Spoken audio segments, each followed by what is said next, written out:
বুধবার মধ্যরাতে শুভেন্দু অধিকারীর আত্মসহায়ক চন্দ্রনাথকে গুলি করে হত্যার ঘটনাতে এবার উত্তপ্ত হল পশ্চিম মেদিনীপুরের ভাদুতলা এলাকা। জাতীয় সড়কের উপরে টায়ারে আগুন জ্বালিয়ে বৃহস্পতিবার সকালে অবরোধ করলেন স্থানীয় বিজেপি নেতাকর্মীরা। তাদের দাবি, এই কাণ্ডের পেছনে রয়েছে তৃণমূলের নেতাকর্মীরা।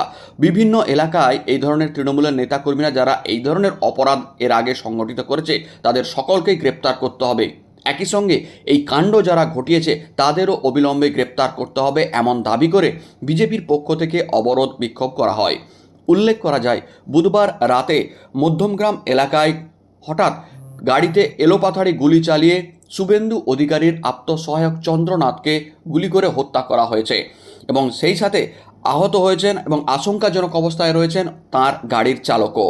তিনি এই মুহূর্তে ভেন্টিলেশনে। এই পরিস্থিতিতে বিভিন্ন রকম তদন্ত শুরু হয়েছে এবং তার ক্ষোভ, অর্থাৎ এই ধরনের হত্যাকাণ্ড ঘটনার পর বিভিন্ন জায়গায় বিজেপি কর্মীদের ক্ষোভ বিক্ষোভ অব্যাহত। মেদিনীপুর শহর সংলগ্ন শালবনীর ভাদুতলা এলাকায় জাতীয় সড়ক অবরোধ করে এই বিক্ষোভ দেখালেন সকালেই বিজেপির নেতাকর্মীরা। অবরোধ কি জন্য? গতকাল রাত্রে শুভেন্দু অধিকারী আত্মসহায়ককে তৃণমূলের দুষ্কৃতীরা গুলি করে হত্যা করার জন্য আমাদের আজকের এই পথ অবরোধ।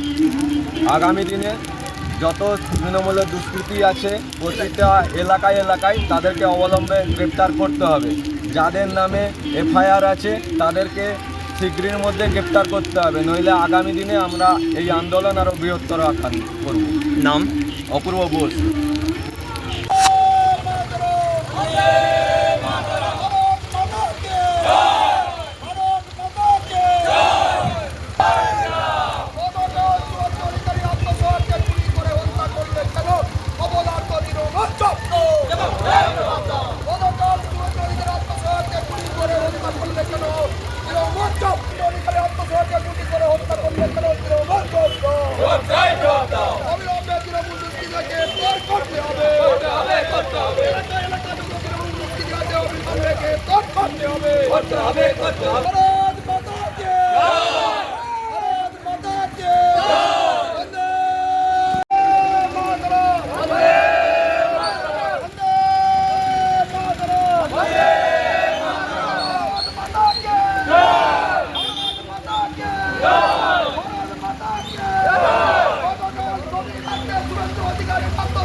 শুভেন্দু অধিকারী আত্মসহায়ককে গুলি করে হত্যা করলে কেন?